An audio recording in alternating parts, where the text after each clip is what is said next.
ওই প্রাসাদ নির্মাণ করার পরে তৎকালীন সময়ের বিভিন্ন লোকের মাধ্যমে, ব্যবসায়ীদের মাধ্যমে আশেপাশে সব জায়গায় তথ্য ছড়ায় দিল, মক্কায় আর যাওয়ার দরকার নাই। নাউজুবিল্লাহ বলেন। কাবা শরীফে আর যাওয়ার দরকার নাই, আমি কাবার মতো আরেকটা বানিয়েছি, ওইটার চাইতে আরো কয়েক গুণ বেশি সুন্দর, স্বর্ণ এবং রূপা দিয়া। সুতরাং ব্যবসায়ীরা আসো, এখানে ব্যবসা করো। কারণ তার উদ্দেশ্য ছিল এখানে যদি ব্যবসা করা যায় তাহলে তাদের থেকে ভালো ট্যাক্স নিয়ে শহরকে উন্নত করবে, মানুষের আনাগোনা থাকলে শহর উন্নত হয়ে যাবে। ধ্বংস সব কিছু হয়ে গিয়েছে বৃষ্টির কারণে, ঝড়ের কারণে, সেই ক্ষতিটাকে এখন পোষানো যাবে। কিন্তু মুহতারাম হাজিরিন, এই খবর চতুর্দিকে ছড়ানোর পরে মুসলমানদের কলিজার মধ্যে আগুন ধরে গিয়েছে, তাদের মনের মধ্যে একটা বিদ্রোহের আগুন জ্বলতেছিল। কুরাইশদের কিছু যুবকেরা তাদের কাছে যখন সে আওয়াজ শুনল, আব্রাহা বাদশাহ সে কাবার মতো একটা কাবা বানিয়েছে, কিছু কিছু অবুঝ মানুষ ওইটার মধ্যে তওয়াফ করে আল্লাহকে পাওয়ার আশায়, তখন তারাও চিন্তা করলো চলো আমরাও তওয়াফ করে আসি। ওই জায়গার মধ্যে তওয়াফ করতে গিয়া ওই সমস্ত যুবকেরা সবাই মিলে রাতের বেলায় ওই কাবা ঘরের ভিতরে পায়খানা করে চলে আসছে। এখন আসেন সূরা ফিলের শানে নুজুল, এটা আল্লাহ কেন নাজিল করলেন, প্রেক্ষাপট কি? কোরআনুল কারীমের অনেক সূরায় আছে, অনেক আয়াত আছে যেগুলোর প্রেক্ষাপট আছে, অবতীর্ণ হওয়ার কারণ আছে। যে কোনো একটা সিচুয়েশন অনুযায়ী আল্লাহ তাআলা কোরআন নাজিল করছেন। আমরা সকলেই জানি কোরআনুল কারীম আল্লাহ তাআলা লাইলাতুল কদরে লাউহে মাহফুজ থেকে গোটা 30 পারা শুরু থেকে শেষ পর্যন্ত একসাথে প্রথম আসমানে বাইতুল ইজ্জা একটা ঘর, এখানে আল্লাহ তাআলা একসাথে পুরাটা নাজিল করছেন সবে কদরে। আর বাকি নবীজি সাল্লাল্লাহু আলাইহি ওয়াসাল্লাম নবুয়ত পাওয়ার পরে 23 বছরে আস্তে আস্তে মানুষের প্রয়োজন অনুযায়ী যেই সময় দুনিয়াতে যেটার দরকার ছিল, যেই সময় যেই ঘটনা আল্লাহ তাআলা নবীজিকে জানানো দরকার, ওই প্রয়োজন অনুপাতে অল্প অল্প, কখনো 1 সূরা, কখনো 2 সূরা, কখনো কয়েকটা সূরা, কখনো 1 আয়াত, কখনো অর্ধেক আয়াত, এভাবে আল্লাহ তাআলা গোটা 30 বছরে বাকি 30 পারা দুনিয়াতে নবীজির উপরে নাজিল করছেন। সুবহানাল্লাহ বলেন। তো এই সূরা নাজিলের প্রেক্ষাপট কেন নাজিল করলেন, এগুলোকে আরবিতে বলা হয় শানে নুজুল। শান শব্দের অর্থ হচ্ছে প্রেক্ষাপট, কারণ, আর নুজুল মানে অবতীর্ণ হওয়া, অবতীর্ণের প্রেক্ষাপট। এটাকে আল্লাহ কেন দুনিয়াতে দিলেন, এটার কারণটা কি, এটাকে বলা হয় শানে নুজুল। তো দেখেন, শানে নুজুল এটা আমাদের খুব গুরুত্বপূর্ণ বিষয়। এই সূরার মূলত মানে শানে নজুলের মধ্যেই পুরা সূরার আলোচনা চলে আসে, মেইন বিষয়বস্তু। দেখেন, এই সূরার শানে নজুল জানার আগে আমাদেরকে কিছু ভূমিকা জানতে হবে। আমরা তো সকলেই অলরেডি জেনে গিয়েছি যে আল্লাহ তাআলা হস্তি বাহিনীকে, আব্রাহার হাতিওয়ালা বাহিনীকে ধ্বংস করছেন। এখন প্রশ্ন হচ্ছে, আব্রাহা কেন মক্কাতে হামলা করতে আসছিল, কারণটা কি? মক্কার প্রতি তার এত লোভ কেন? দুনিয়াতে তো জায়গার অভাব নাই, কিন্তু তাকে কাবা ঘরে কেন হামলা করতে হবে? যেরকম বর্তমানে পৃথিবীতে জায়গার অভাব নাই, কিন্তু ইহুদিরা শুধুমাত্র বাইতুল মুকাদ্দাস, ফিলিস্তিন, আল আরদ আল মুকাদ্দাসা, আল্লাহ কোরআনে বলছেন পবিত্র ভূমি, ওইটাই কেন ওদের টার্গেট? এটার কিছু কারণ আছে, হাদিসে বিস্তারিত এগুলোর তথ্য আল্লাহ রাসূল সাল্লাল্লাহু আলাইহি ওয়াসাল্লাম 1400 বছর আগেই আমাদেরকে এগুলো জানিয়ে গেছেন। এজন্য আপনি যদি ইহুদিদেরকে ফিলিস্তিনে যতটুকু জায়গা আছে এর চেয়ে 100 ডাবল জায়গাও যদি পৃথিবীর অন্য কোথাও দিয়ে দেন, ওরা নিবে না। ওদের টার্গেট হচ্ছে আমাদের ফিলিস্তিনেই লাগবে। এটার কিছু কারণ আছে। তো এইরকম এগুলো যদি কখনো সুযোগ হয় আমরা ওইগুলো আলোচনা করবো ইনশাল্লাহ। তো আব্রাহার তো তৎকালীন সময় তো এখনের মতো এত বাড়ি ঘর, জায়গা জমি, বিল্ডিং এত কিছু ছিল না, সব ফাঁকা জায়গা। দুনিয়ার কত জায়গা পড়ে আছে, সে ইচ্ছা করলে দখল করতে পারতো, কিন্তু তাকে মক্কা কাবা ঘরেই কেন আক্রমণ করতে হবে, কারণটা কি? এটার কারণ বোঝার জন্য ভূমিকা বুঝতে হবে। সেটা হচ্ছে মক্কা নগরী, 1 নাম্বার কারণ, মক্কা যে নগরীটা, মক্কা যে গ্রাম, এই গ্রামটা হচ্ছে পৃথিবীর সবচাইতে একদম মাঝ বরাবর একটা জায়গা। মুফাসসিরিনে কেরামগণ বলেছেন মানুষের শরীরের মধ্যে নাভি মাঝখানে, নিচে উপরে যতটুকু আছে মাঝ বরাবর হচ্ছে নাভি। নাভি যেরকম মানুষের শরীরের গোটা শরীরের মাঝখানে, ঠিক তেমনিভাবে মক্কা শরীফ হচ্ছে গোটা পৃথিবীর মাঝখানে। পৃথিবীর সর্বপ্রথম ভূমি, জমিন, এগুলো সূরা নাবার মধ্যে বিস্তারিত ওই তথ্যগুলো, জমিন কীভাবে সৃষ্টি হলো শুনিয়েছিলাম আপনাদেরকে, যারা ছিলেন হয়তোবা মনে আছে। এই পৃথিবী একসময় পানি ছিল, আল্লাহর আরশ ছিল পানির উপরে। আল্লাহ তাআলা ইচ্ছা করলেন জমিন বানাবেন, উপরে চলে গেছেন। ইস্তাওয়া আলাল আরশ, আরশ সহ 7 আসমানের উপরে আল্লাহ তাআলা চলে গেছেন। এখন এই যে জমিনের মধ্যে বাতাসের কারণে পানির মধ্যে তরঙ্গ শুরু হলো, ঢেউ। এই ঢেউয়ের কারণে এক পর্যায়ে ফেনা আসলো। সেই ফেনা থেকে পৃথিবীর মাঝখানের জায়গা সর্বপ্রথম একটু বালু শুরু হয়েছে, বালু মাটি। ওখান থেকে বাড়ি লাগতে লাগতে লাগতে লাগতে মাটি জমতে জমতে বর্তমান পৃথিবী বিস্তৃত। প্রথম জায়গা হচ্ছে মক্কা শরীফ।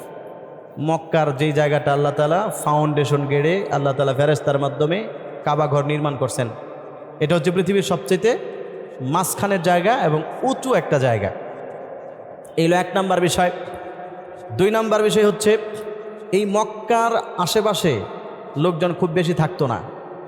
ভয়ানক একটা এলাকা ছিল, লোকশূন্য এলাকা, মরুভূমি, পানি বলতে কিচ্ছু নাই, আশেপাশে পাহাড়, গাছপালাও নাই। এজন্য এখানে মানুষজন বসতি গড়ে না। আল্লাহ তাআলা যখন সাইয়েদনা আমাদের সকলের মুসলিম জাহানের পিতা ইব্রাহিম আলাইহিস সালাতু ওয়াস সালামকে পরীক্ষা করতেছেন, ওনাকে শেষ বয়সে যখন সন্তান দিলেন তখন আরেক পরীক্ষা করলেন। এগুলো কোরবানিতে আপনার আলোচনা শুনবেন। কোরআনুল কারীমের এক আলোচনার সাথে আরেকটা যোগসূত্র আছে। তখন বললেন, আপনি আপনার এই সন্তানকে এবং স্ত্রীকে আমার ঘরের কাছে, যেখানে মানুষজন কিচ্ছু নাই, বাড়িঘর কিচ্ছু নাই, গাছপালা কিচ্ছু নাই, ওই জায়গার মধ্যে গিয়ে রেখে আসেন। ইব্রাহিম আলাইহিস সালাতু ওয়াস সালাম, ওনার স্ত্রী এবং সন্তান কতদিন বয়স? কোনো কোনো হাদিসে তাফসিরে আছে একবারে 10-15 দিন বয়স, কোথাও আছে 4 মাস, 3 বছর, এরকম বিভিন্ন বয়সের বর্ণনা আছে। এগুলো ইতিহাস। ইতিহাস হচ্ছে সবসময় মনে রাখবেন, সত্য মিথ্যা হতে পারে। হাদিসের মধ্যে মিথ্যার কেউ যদি সন্দেহ করে সাথে সাথে কাফের হয়ে যাবে, কিন্তু ইতিহাস অন্যরকম হইতে পারে। আমার কাছে শুনছেন একরকম, আরেকজন যদি বলে আরেক রকম, এটা কখনো অবিশ্বাসের কিছু না, হইতে পারে আরেক ইতিহাসে উনি ওই রকম পড়ছেন। এই জন্য ইতিহাস তো ইতিহাসই। তো বয়সের ব্যাপারে তারতম্য আছে। এই ছোটো বাচ্চা এবং স্ত্রীকে যখন তিনি রেখে আসছেন, ইব্রাহিম আলাইহিস সালাতু ওয়াস সালামকে ওনার বিবি হাজেরা আলাইহিস সালাতু ওয়াস সালাম পিছন থেকে ডাক দিয়েছিলেন বারবার, যে আপনি কেমন মানুষ, এই ছোটো বাচ্চা সহ, পানি নাই, কিচ্ছু নাই খাবার মতো, এখানে জঙ্গলও নাই, কিচ্ছু নাই, গাছপালা কিচ্ছু নাই, মরুভূমির মধ্যে উত্তপ্ত বালু। বর্তমানে গরম পড়ছে, কি গরম, এর চাইতে আরও কত গরম। তখন তো গাছপালা ছিল না, সেই জায়গার মধ্যে ছোটো বাচ্চারা ফালায় রেখে চলে গেছে। জিজ্ঞেস করতেছে, আপনি আমাদেরকে এরকম নির্দয় পাষাণ হইয়া রেখে যাইতেছেন, কারণ কি? ইব্রাহিম আলাইহিস সালাম কিচ্ছু বলে না, পিছনের দিকে তাকায়ও না, সোজা চলছেন বাড়ির দিকে, পিছনের দিকে তাকায়ও না। সর্বশেষ হাজেরা আলাইহিস সালাতু ওয়াস সালাম জিজ্ঞেস করেছিলেন, স্বামী আপনি রেখে যাচ্ছেন, এতটুকু জানি যে আপনি এত পাষাণ না যে আমাদেরকে অযথায় এখানে শিয়ালে ভাগবালুকে খেয়ে ফেলবে, এখানে রেখে যাবেন, এতটুকু পাষাণ আপনি না। তবে এতটুকু জানতে চাই, আপনি কেন রেখে যাচ্ছেন? এটা কি আল্লাহ তাআলার হুকুমে নাকি নিজের মনের ইচ্ছায়? ইব্রাহিম আলাইহিস সালাতু ওয়াস সালাম তখন হাতের আঙ্গুল দিয়ে, কোনো কোনো ইতিহাসে আছে মাথা একটু নাড়া দিয়ে বলেছিলেন যে আমি আল্লাহর হুকুমে তোমাকে রেখে যাচ্ছি, আমার নিজের কোনো ইচ্ছাই না। কথাও বলে নাই। সুবহানাল্লাহ বলবেন না? আল্লাহর প্রতি কি অগাধ বিশ্বাস, নিজের সন্তানকে পিছনের দিকে তাকায়ও দেখে নাই। যদি মায়া লাগে, কোনো কোনো ইতিহাসে আছে শুধু আঙ্গুল দিয়ে উপরের দিকে দেখাইছেন যে আমি আমার ইচ্ছায় তোমাকে রেখে যাচ্ছি না, আমার আল্লাহর ইচ্ছায় রেখে যাচ্ছি। হাজেরা আলাইহিস সালাতু ওয়াস সালাম যেমন স্বামী তেমন তাকওয়াওয়ালা, আল্লাহর উপর ভরসাওয়ালা স্ত্রী। তিনি বলতেছেন, ঠিক আছে তাইলে আপনি চলে যান, যেহেতু আল্লাহর হুকুমে রেখে যাচ্ছেন, কি খাবো কি খাবো না, এইখানে কি যা থাকবো, কিভাবে থাকবো, এইটা নিয়ে আপনার চিন্তা করার দরকার নাই। আল্লাহ যেহেতু আমাকে এখানে থাকতে বলছেন, আল্লাহ যেহেতু এখানে আমাকে রেখে যাওয়ার ব্যাপারে বলছেন, সুতরাং আমার সমস্ত দায়িত্বের ব্যাপারে আল্লাহ তাআলাই যথেষ্ট। সুবহানাল্লাহ। এখন আর আপনার দরকার নেই, আপনি যান গা, কারণ আমি সমাধান পেয়ে গেছি, আমাকে এখানে রাখার জন্য বলছেন আল্লাহ তাআলা। ইব্রাহিম আলাইহিস সালাম চলে যাচ্ছেন। আপনারা যারা উমরায় গিয়েছেন, হজে গিয়েছেন, সেই জমজম কূপ দেখছেন, এর পাশে এখানে রেখে সাফা মারওয়ার পাশে এই পাহাড়ের নিচে সন্তানকে রেখে যখন চলে যাচ্ছেন, তখন উনি কাবা ঘরের সামনে গিয়ে দাঁড়াইছেন। যতই হোক সন্তানের প্রতি তো একটা মায়া আছে। ওই জায়গায় দাঁড়িয়ে তখন আল্লাহ তাআলার কাছে কিছু দোয়া করছেন। কি দোয়া করছেন এগুলো আল্লাহ তাআলা কোরআনে বলছেন। আল্লাহ তাআলা বলেন, ক্বালাল্লাহু তাআলা وَإِذْ قَالَ إِبْرَاهِيمُ رَبِّ اجْعَلْ هَذَا بَلَدًا آمِنًا وَارْزُقْ أَهْلَهُ مِنَ الثَّمَرَاتِ مَنْ آمَنَ مِنْهُمْ قَالَ وَمَنْ كَفَرَ فَمُؤْمَتِّعُهُ قَلِيلًا ثم اضطره إلى عذاب النار وبئس المصير। কুরআনুল কারীমে সূরাতুল বাকারা 126 নম্বর আয়াতে ইব্রাহিম আলাইহিস সালাতু ওয়াস সালাম ওই সময় মর্মাহত ভাঙা হৃদয় নিয়ে আল্লাহর কাছে যেই দোয়াগুলো করেছিলেন, এই দোয়াগুলো আল্লাহ কোরআনে আমাদেরকে শুনিয়েছেন। ইব্রাহিম আলাইহিস সালাম ওই জায়গার মধ্যে দাঁড়িয়ে আল্লাহ তাআলার কাছে দোয়া করছেন। 1 নাম্বার, ওয়াইদ ক্বালা ইব্রাহিম রব্বি জাআল হাযা বালাদান আমিনা। ইব্রাহিম আলাইহিস সালাম আল্লাহর কাছে তখন দোয়া করলেন, রব্বুল আলামিন, আপনার কাছে আমি বেশি কিছু চাই না, আপনি আমাকে পরীক্ষা করতেছেন, আমার সন্তান স্ত্রীকে রেখে যেতে বলছেন, আমি রেখে যাচ্ছি, আমার কোনো আপত্তি নাই, তবে আমি আপনার কাছে 2টা জিনিস চাই।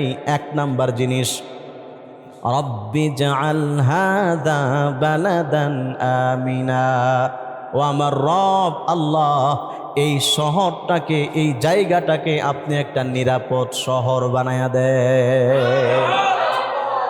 আমার সন্তানকে রেখে যাচ্ছি মরুভূমিতে, মানুষজন কিচ্ছু নাই, আপনার কাছে আমার দাবি, রব্বি জাআল হাযা বালাদান আমিনা, আপনি এটাকে একটা নিরাপদ শহর বানায়া দেন, আমার বউ বাচ্চা যেন এই জায়গায় থাকতে পারে এরকম একটা শহর আপনি বানায়া দেন, আবার সেই শহর যেন নিরাপদ হয়, অর্থাৎ এখানে যেন তারা নিরাপদে বসবাস করতে পারে, কোনো ঝামেলা যেন না হয়, এরকম একটা নিরাপদ শহর বানায়া দেন।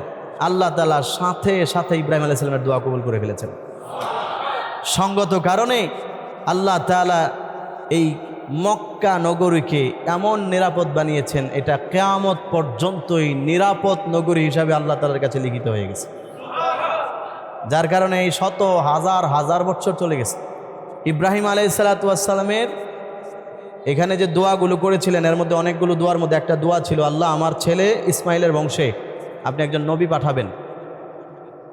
কাবাঘরকে নির্মাণ করার পরে, প্লাবনে ভেঙে যাওয়ার পরে তিনি দোয়া করেছিলেন, বানানোর পরে ওই দোয়ার 3500 বছর পরে আল্লাহ তাআলা আমাদের নবীজিকে ইসমাইল আলাইহিস সালামের বংশে দুনিয়াতে পাঠিয়ে দিয়েছেন। সুবহানাল্লাহ। তাহলে আমাদের নবীজি যদি ইব্রাহিম আলাইহিস সালামের দোয়ার 3500 বছর পরে আসে, আর নবীজি দুনিয়া থেকে চলে গেছেন আজ থেকে 15 বছর প্রায়, তাহলে 3.5 আর 15 5000 বছর আগের দোয়া। এটা এই 5000 বছর আগে দোয়া করছেন, আল্লাহ আপনি এই জায়গাটাকে একটা নিরাপদ নগরী বানান, একটা নিরাপদ শহর বানান। আল্লাহ তাআলা এটাকে শহর বানায় দিয়েছেন, এমন শহর বানাইছেন যে পৃথিবীর অন্য কোনো জায়গায় যত শহর থাকুক, দামি শহর থাকুক, মক্কার চাইতে দামি শহর আল্লাহর আসমানের নিচে জমিনের উপরে আর দ্বিতীয় আরেকটা নাই। সুবহানাল্লাহ। এটা ইব্রাহিম আলাইহিস সালামের দোয়ার বরকত। এরপরে তিনি দোয়া করেছিলেন আমিনা, নিরাপদ। কি বলেন, মক্কায় যারা গেছেন, উমরা গেছেন, হজ করছেন, চুরি টুরি হয়, মোবাইল ব্যাগ নিয়ে দৌড় দেয়। আমাদের এখানে এই যে ইজতেমার মাঠে মানুষ আসে, এই ইজতেমায়, তখন ব্যাগ নিয়ে দৌড় দেয়, এরপরে মোবাইল নিয়ে দৌড় দেয়, নিরাপত্তা নাই। কিন্তু ওই জায়গায় আল্লাহ তাআলা দোয়া এমনভাবে কবুল করছেন, কিয়ামত পর্যন্ত এটাকে নিরাপদ শহর হিসেবে আল্লাহ তাআলা কবুল করে ফেলছেন, যার কারণে ওই জায়গার মানুষেরা দোকান খুলে রেখে নামাজে চলে যায়, সমস্যা নেই। আর আমরা মসজিদে কপালের সামনে জুতা নিয়ে নামাজ পড়ি, এরপরও পিছন দিয়ে টান দিলে জায়গা, এমন এক জায়গা আছে। এই যে আমার মোবাইল আমি ইমাম সাহেব এনতে লয়ে গেছে ফজরের টাইমে প্রথম সেজদার মধ্যে দিয়া, আমরা যখন সেজদায় গেছি সূরা দ্বিতীয় কাতার থেকে এদিকে এসে দাঁড়ায়া, এখানে আমি সবসময় এখানে মোবাইল রাখি, এখন পকেটে রাখি, এখন আর রাখি না ওই জায়গায়, আমার মোবাইল এখান থেকে নিয়ে চলে গেছে। তো কয়েকজন দেখছে, কিছু বলে নাই, মনে করছে নামাজ থেকে বের হইতেছে, মনে হুজুর হুজুর ছুটে গেছে, এই জন্য তার ডাক ডুক দেয় নাই, ফজরের টাইম মোবাইলটা নিয়ে গেছে। তাহলে দেখেন আমরা নিরাপত্তাহীনতায় ভুগতেছি, কিন্তু আল্লাহ তাআলা ইব্রাহিম আলাইহিস সালামের দোয়া, এটাকে নিরাপদ শহর বানান, আল্লাহ নিরাপদ শহর বানাইছেন। 2 নাম্বার দোয়া করেছিলেন ওয়ারযুক আহলাহু মিনাস সামারাত। ওগো আল্লাহ, আপনার কাছে আমি 2 নাম্বার দোয়া করছি, আপনি এই জায়গার মধ্যে যারা বসবাস করবে এই মক্কা নগরীতে, তাদের সকলের জন্য যত ধরনের ফলমূল হতে পারে ওই সমস্ত ফলমূল দ্বারা তাদের জন্য রিজিকের ব্যবস্থা করে দেয়। তার মানে শুধু শহর হইলেই চলবে না, শহরের জন্য ভালো থাকার জন্য দরকার রিজিক। বাড়ি ঘর সব ভালো, শহরও ভালো, কিন্তু খাবার নাই, তাহলেও মানুষের চরিত্র নষ্ট হবে, চুরি করবে, নিরাপত্তা থাকবে না, একজন আরেকজনকে মারধর করবে, একজনের খাবার আরেকজনের মুখের থেকে টান দিয়ে নিবে, না দিলে ঘুষি দিবে, মারামারি হবে, এক পর্যায়ে নিরাপত্তা বিঘ্ন হবে। তো উনি দোয়া করছেন, আল্লাহ এইটার মধ্যে যারা থাকবে তাদেরকে আপনি নিরাপত্তা দান করেন, সাথে সাথে তাদেরকে রিজিক দান করেন মিনাস সামারাত, পৃথিবীর যত ফল হতে পারে সমস্ত ফল দ্বারা। আল্লাহ তাআলা ওইটাও সাথে সাথে কবুল করে ফেলছেন, সুবহানাল্লাহ। যার কারণে আল্লাহ তাআলা তাদেরকে বিশ্বের সব ধরনের ফল ওইখানে আল্লাহ তাআলা খাওয়ায়। পৃথিবীর বিভিন্ন দেশে ফলের মধ্যে ভেজাল থাকতে পারে, কিন্তু মক্কা নগরীতে আশেপাশে যে ফল বিক্রি করে এগুলো কোনো ভেজাল আছে? ভেজাল থাকে না। ওইগুলো আল্লাহ তাআলা ইব্রাহিম আলাইহিস সালাতু ওয়াস সালামের সেই 5000 বছর দোয়ার বদৌলতে, 5000 বছর আগের দোয়া এমনভাবে কবুল করছেন, কিয়ামত পর্যন্ত আল্লাহ তাআলা সব জায়গায় রিজিকের সমস্যা হতে পারে, কিন্তু মক্কা নগরীতে কোনোদিন রিজিকের সমস্যা হবে না, সুবহানাল্লাহ। যেন বর্তমান সৌদিয়ানরা, মক্কাবাসীরা মজার মজার খাবার খায়, ভালো ভালো খাবার খায়, এগুলো সব ইব্রাহিম আলাইহিস সালামের দোয়ার কারণে। নয়তো এরা যেই পরিমাণ আরাম আয়েশ, যেই পরিমাণ অপচয় করে, এগুলো কারণে খোদার গজব কবে এদেরকে ধরে ফেলত, কিন্তু ধরে না। কারণ আল্লাহর জালিলুল কদর পয়গম্বর, পৃথিবীতে আল্লাহ তাআলা যত নবী পাঠাইছেন এর মধ্যে বড় বড় উলুল আজমি মিনার রসুল, বড় বড় 5 জন নবী রসুলদের মধ্য থেকে একজন হচ্ছেন সাইয়েদানা হযরত ইব্রাহিম আলাইহিস সালাতু ওয়াস সালাম।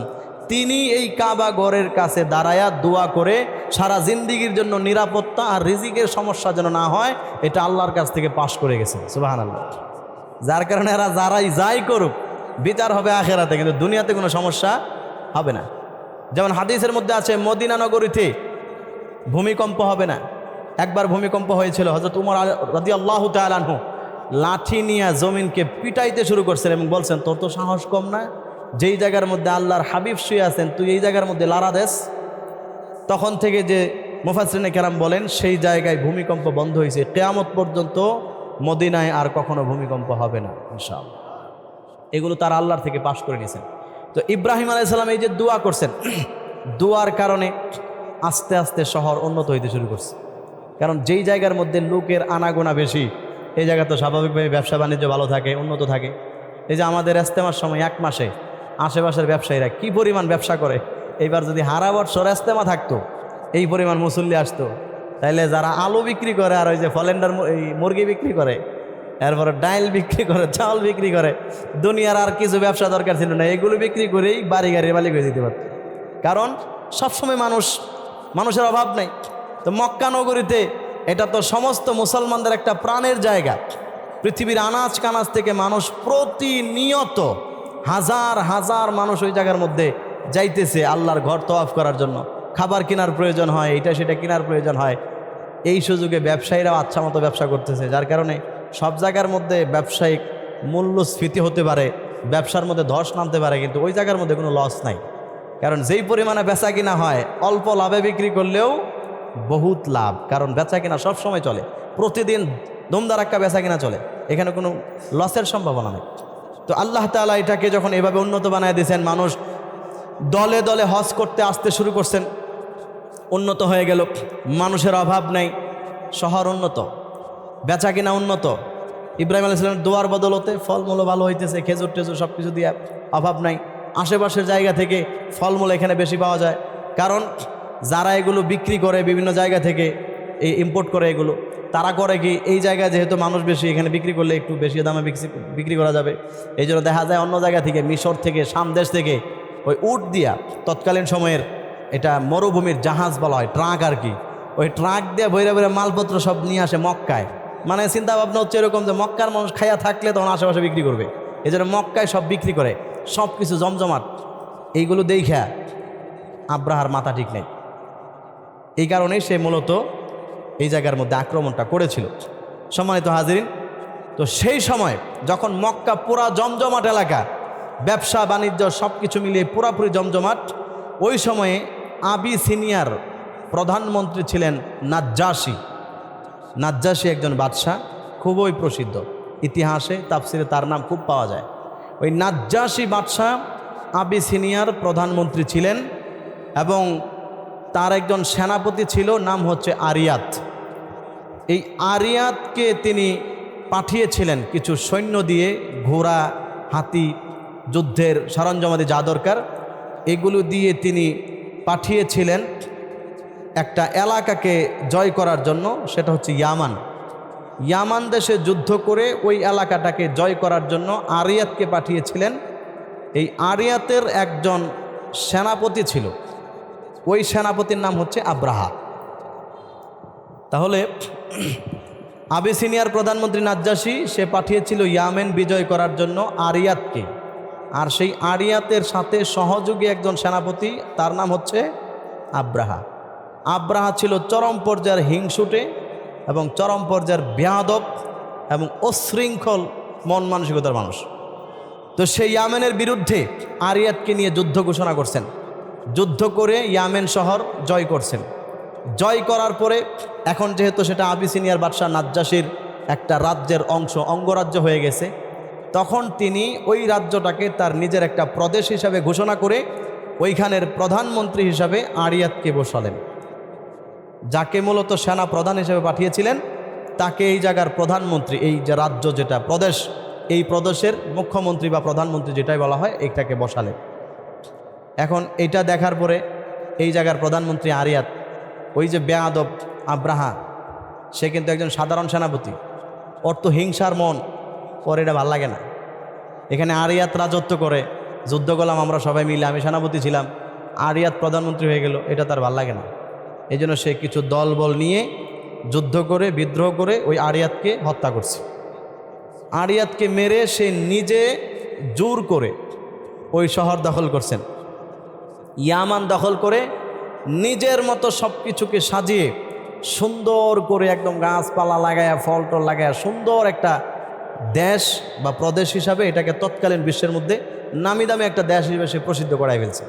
হঠাৎ করে আল্লাহ তাআলার ইচ্ছায় বিশাল এক বন্যা আর প্লাবন হয়ে ওর যা বানাইছিল এতদিনে সব কিছুকে একদম ধ্বংস করে শেষ করে দিচ্ছে। সুবহানাল্লাহ বলবেন না? এই যে বর্তমান দুবাই, কত সুন্দর শহর, আরব আমিরাতের একটা অংশ, কিন্তু বর্তমান পৃথিবীর অন্যতম একটা পাপের রাজ্য বলা চলে এই দুবাইকে। যারা নেটে এগুলো নিয়ে দেখেন মাঝে মধ্যে, তাহলে দেখবেন দুবাই কি পরিমাণ নোংরা এবং অশ্লীল এবং বেহায়াপনা কাজ সেখানে হয়। এই যে কয়েকদিন আগে বিশাল, আমরা গরমে বাঁচি না আর ওরা ওই দিক দিয়ে পানি খায় বাঁচে না, পানির তলে পইরা একদম পড়া, এই যে ঈদের পরে বন্যায় তলায়া শহরের সৌন্দর্য যা বানাইছিল মোটামুটি সব কিছু একদম অনেক কিছুই নষ্ট করে ফেলছে, ঘূর্ণিঝড়ে সব কিছু নষ্ট হয়ে গেছে। তো ওই আব্রাহা যে শহর বানিয়েছিল ইয়ামান দেশ, ওইটাও ঠিক ওইভাবে বৃষ্টি আর তুফানে সব কিছু লণ্ডভণ্ড করে ফেলছে। এমনভাবে লণ্ডভণ্ড হয়েছে, এখন তার এলাকার মানুষ খাইতে পায় না, মানুষ খাইতে পায় না। এখন কি করবে? ইয়ামেনের পাশে মক্কা, জমজমাট এলাকা, কাবা শরীফের কারণে মানুষ হজ করতে যায়। এখন তার নজর পড়ছে ওই দিকে, সবাই দেখি ওই জায়গায় যায়, ব্যবসা বাণিজ্য ওই জায়গায় ভালো, আর আমি এত কষ্ট করে যে শহর বানাইলাম এটা গেল তুফানে শেষ হইয়া। এই জন্য তার মনের মধ্যে একটা জিদ যে না, যেহেতু সবাই এই মক্কায় যায় আর এই ঘরকে কেন্দ্র করে যায়, তাহলে এই ঘর আর রাখা যাবে না। প্রথম থেকে সেই চিন্তা ভাবনা ছিল এরকম নিকৃষ্ট মন মানসিকতার। তো এই চিন্তা ভাবনা করে তখন আবার মাথায় চিন্তা আসলো যে না, একবার এটাকে ধ্বংস করে লাভ নাই, আমি এটার মতো সেম একটা কাবাঘর আমার এলাকায় বানাইয়া মানুষকে দাওয়াত দিব, তারা যেন এখানে আইসা, এটা অফ করে দেন, তারা যেন আইসা এই জায়গায় যেন ব্যবসা বাণিজ্য করে, এই জায়গায় যেন এই কাবার আশেপাশে যেন তারা তাওয়াফ করে। দেখতে তো একই রকম, ওইখানে যাওয়া যেই কথা, এনে যাওয়া একই কথা, মানুষকে দাওয়াত দিল। আমার ভাইয়েরা, মুফাসসিরিনে কেরামগণ বলেন স্বর্ণ এবং রূপা দিয়া বিশাল বড় একটা গির্জা বানালেন। ওই রকম গির্জা তৎকালীন সময় আর দ্বিতীয় আরেকটা ছিল না, ওইটার নাম দিয়েছ কোলাইস। কোলাইস বলা হয় এই কারণে এটা এত বেশি উঁচা ছিল, মানুষ যখন সেটার উপরের দিকে তাকাইতো তখন পিছন দিক দিয়ে তার মাথা থেকে টুপি খুলে পড়ে যেত, এত উঁচু। 100 তলা বিল্ডিংয়ে তাকালে যেরকম এমনি সাইফরে যাদের ওই যে খাসা টুপি আছে পিছনের দিকে টুপি বেরা যায়, হ্যাঁ এমন সুন্দর বানাইছে, এরকম কেউ তাকাইলে টুপি খুলে পড়ে যেত। এই জন্য এটার নাম হয়েছে কোলাইস, টুপি খুলে বেরা যায়, ওই প্রাসাদের নাম। ওই প্রাসাদ নির্মাণ করার পরে তৎকালীন সময়ের বিভিন্ন লোকের মাধ্যমে, ব্যবসায়ীদের মাধ্যমে আশেপাশে সব জায়গায় তথ্য ছড়ায় দিল, মক্কায় আর যাওয়ার দরকার নাই। নাউজুবিল্লাহ বলেন, কাবা শরীফে আর যাওয়ার দরকার নাই, আমি কাবার মতো আরেকটা বানিয়েছি, ওইটার চাইতে আরো কয়েক গুণ বেশি সুন্দর, স্বর্ণ এবং রূপা দিয়া। সুতরাং ব্যবসায়ীরা আসো, এখানে ব্যবসা করো।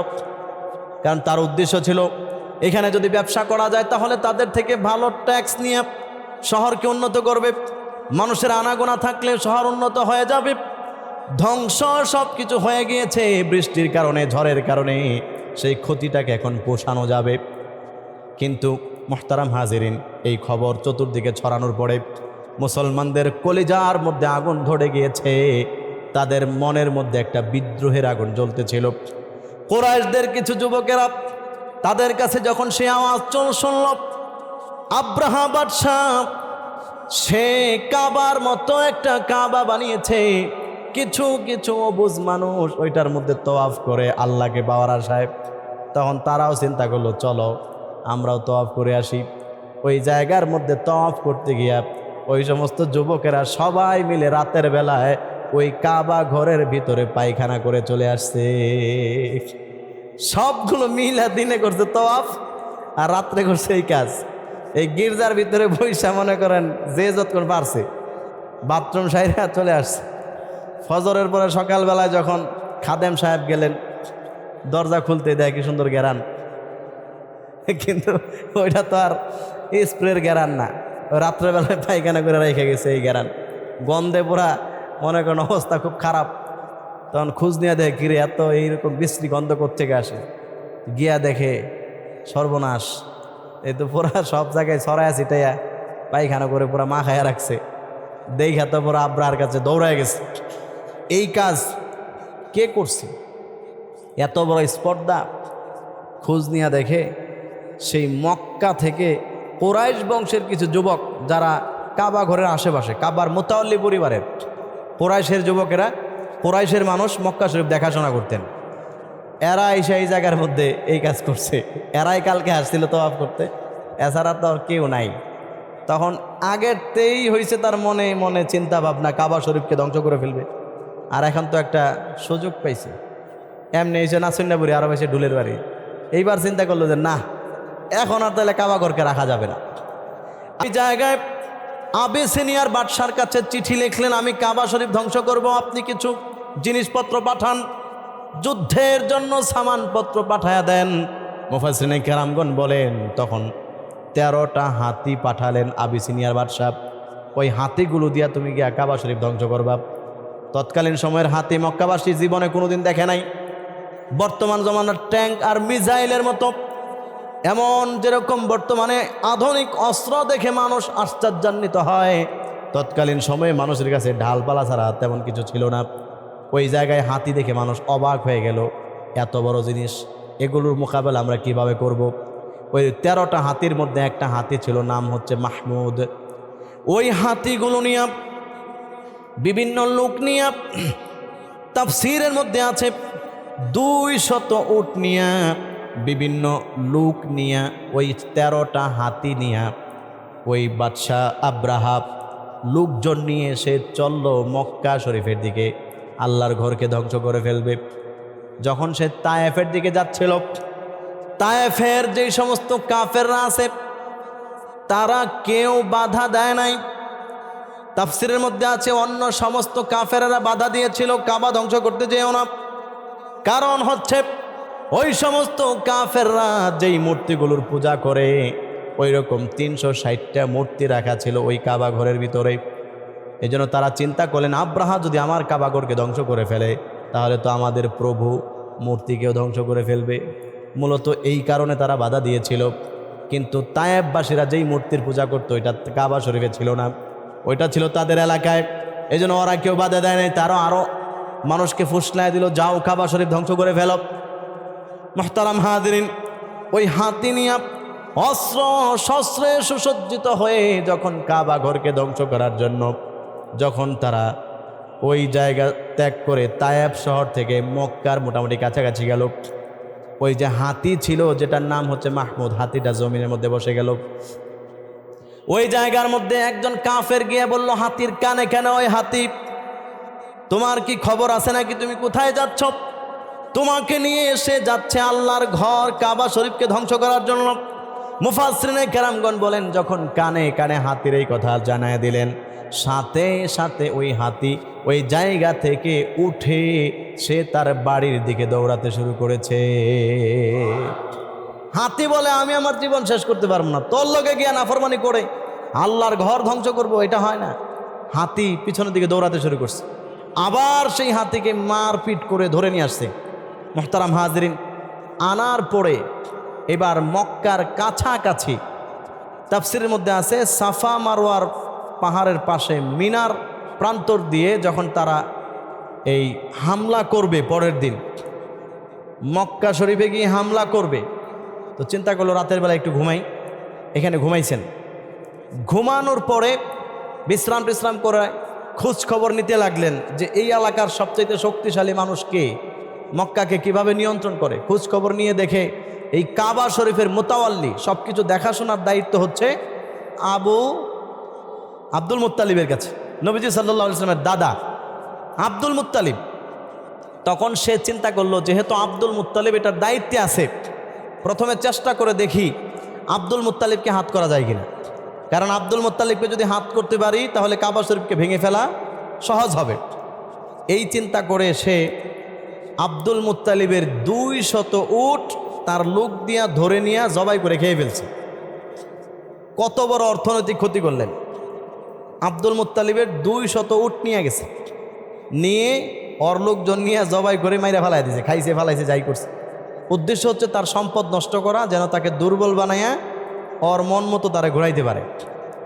আব্দুল মুত্তালিবের কাছে যখন সংবাদ আসছে, আব্দুল মুত্তালিব রাগে পুরো আগুন হয়ে গেছে, আমার উট জবাই করে খেয়ে ফেলছে। তাড়াতাড়ি চলে গেছে আব্রাহা বাদশার সামনে।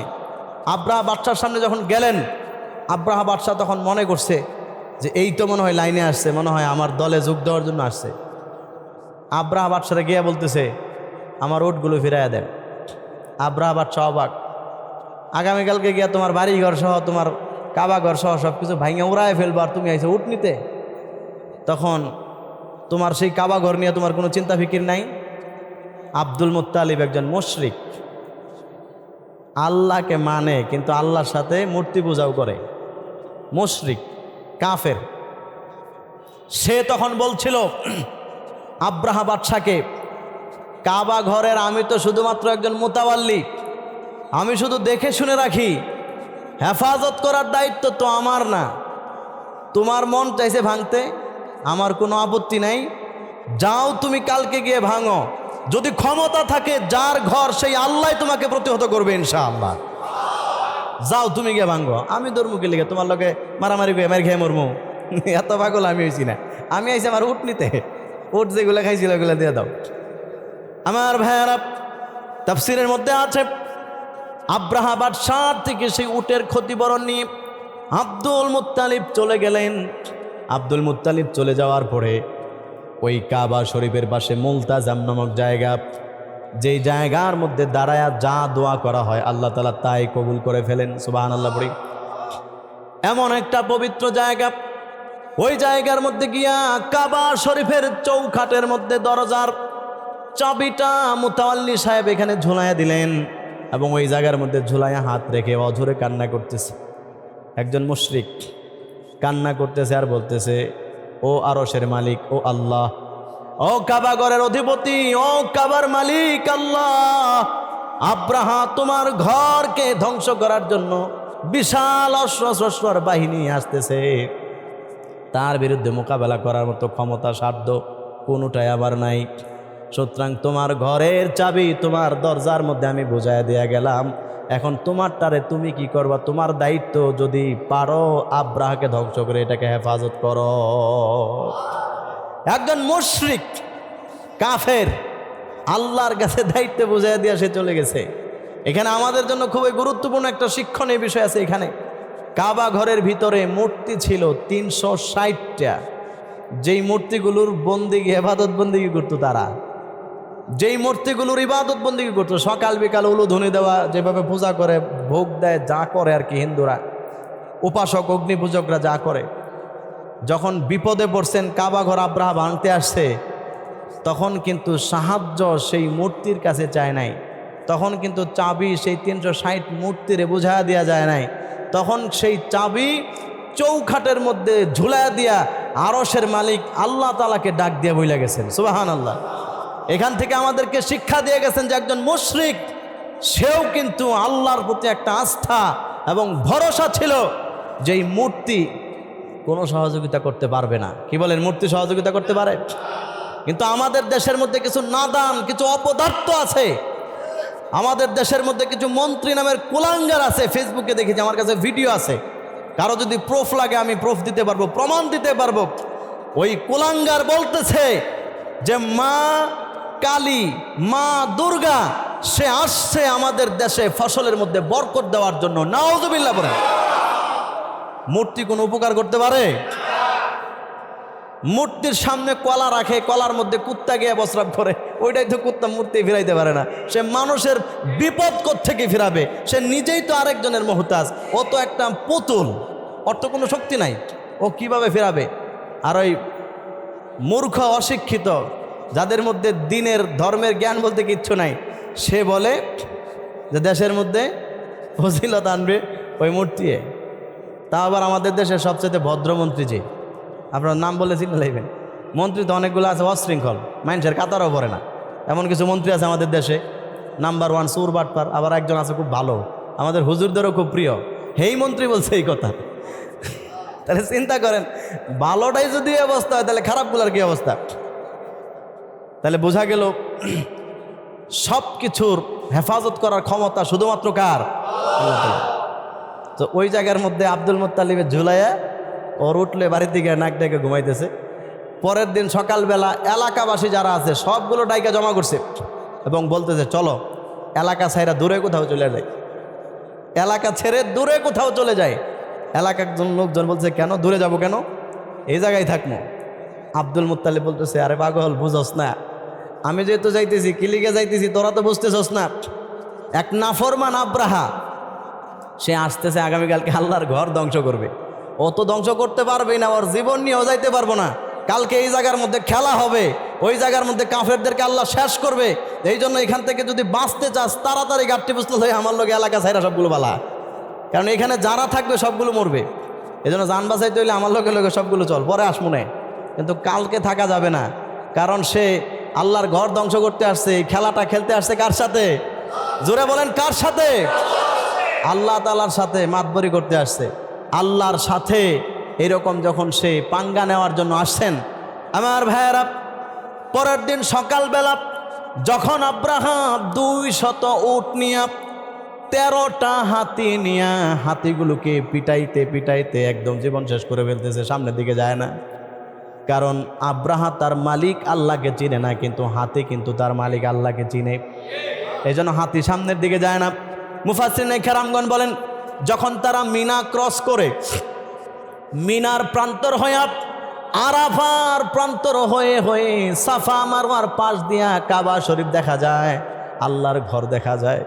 এমন জায়গায় যখন মোটামুটি কাছাকাছি গেলেন, মুফাসসিরিনে কেরামগণ বলেন এমন সময় তাকায় দেখে ওই সাফা মারওয়ার পিছন দিক দিয়া ছোট ছোট হাজার হাজার পাখি উড়াল দিয়া বের হয়ে আসতেছে।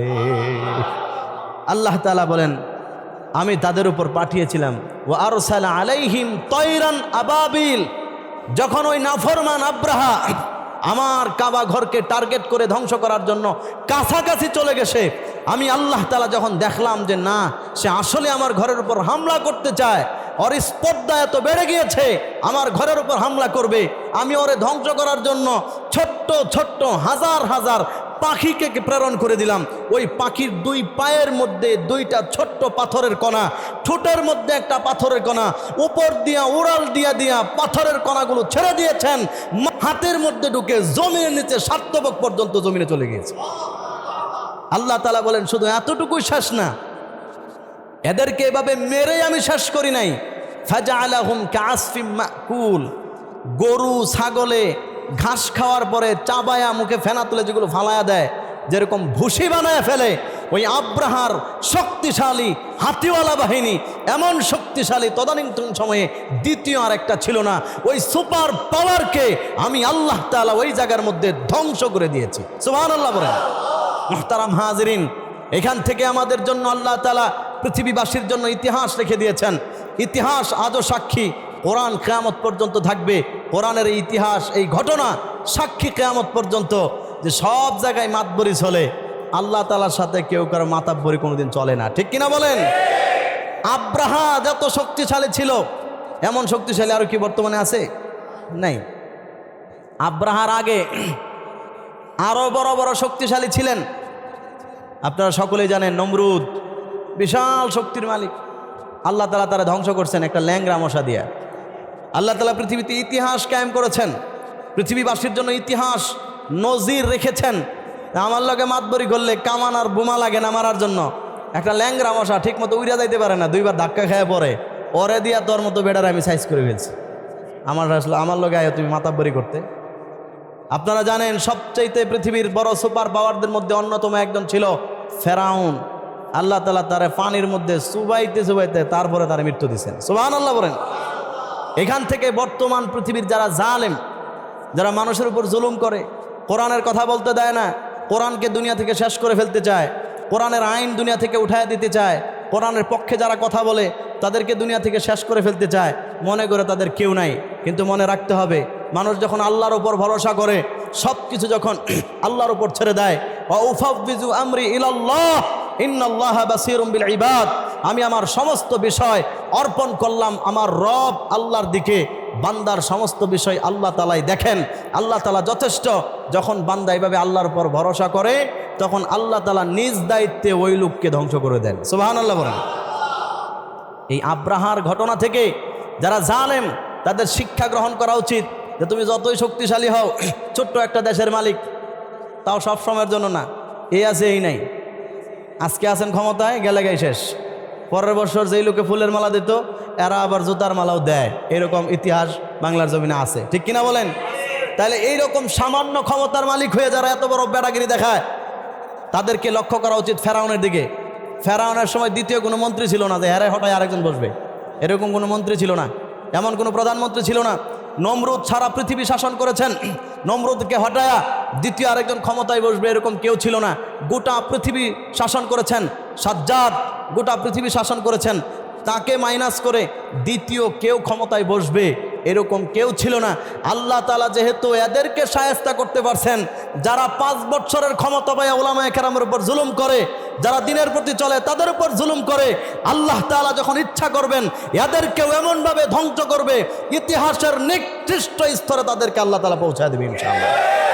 ওদেরকে এখান থেকে শিক্ষা গ্রহণ করা উচিত যে দুনিয়ার ক্ষমতা দিয়া আর দুনিয়ার দলবল দিয়া বেশি কিছু করা যায় না, সব জায়গায় পাঙ্গা নেওয়া যায়, কিন্তু আল্লাহ ওয়ালাদের সাথে, আল্লাহর কোরআন ওয়ালাদের সাথে কোনো সময় বেয়াদবি করতে নাই।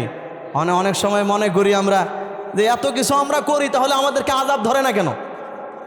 উলামায়ে কেরামকে জেলে রাখলাম, মাসের পর মাস, বছরের পর বছর, স্ত্রী থেকে সন্তান থেকে বিচ্ছিন্ন, কিন্তু আযাব আসে না কেন? আযাব না আসার অনেক কারণ আছে। আল্লাহ তাআলা আখিরের নবীর উম্মতকে দুনিয়াতে আযাব দিয়ে ধ্বংস করবেন না, এই জন্য হয়তো বা আমরা সবাই বেঁচে যাইতেছি। নয়তো যেই পরিমাণ অপরাধ আমাদের সমাজের কিছু কিছু মানুষ করে, যারা ইসলাম নিয়ে ষড়যন্ত্র করে, এগুলো রাতের বেলা ঘুমাইতো, সকালবেলা আল্লাহর দিনের সূর্যটা দেখা ওদের ভাগ্যে জুটতো না, এর আগেই রাতের বেলা সবগুলো সাইজ হয়ে যাইতো ইনশাআল্লাহ। কিন্তু কপাল ভালো শেষ নবীর উম্মত, এই কারণে সকালের সূর্যটা দেখতে পারে, নয়তো এরা দুনিয়াতে আবহাওয়া, দুনিয়ার আলো বাতাস কোনো সময় গ্রহণ করতে পারতো না। সম্মানিত হাজিরিন, এই সূরা ফিলের মধ্যে আল্লাহ তাআলা আমাদেরকে এই বিষয়গুলোই শিক্ষা দিতে চেয়েছিলেন। এই ছিল সংক্ষেপে তাফসির। আল্লাহ তাআলা আমি সহ সবাইকে বিষয়গুলো বুঝার, আমল করার তৌফিক দান করুক। সবাই পড়ি আমিন।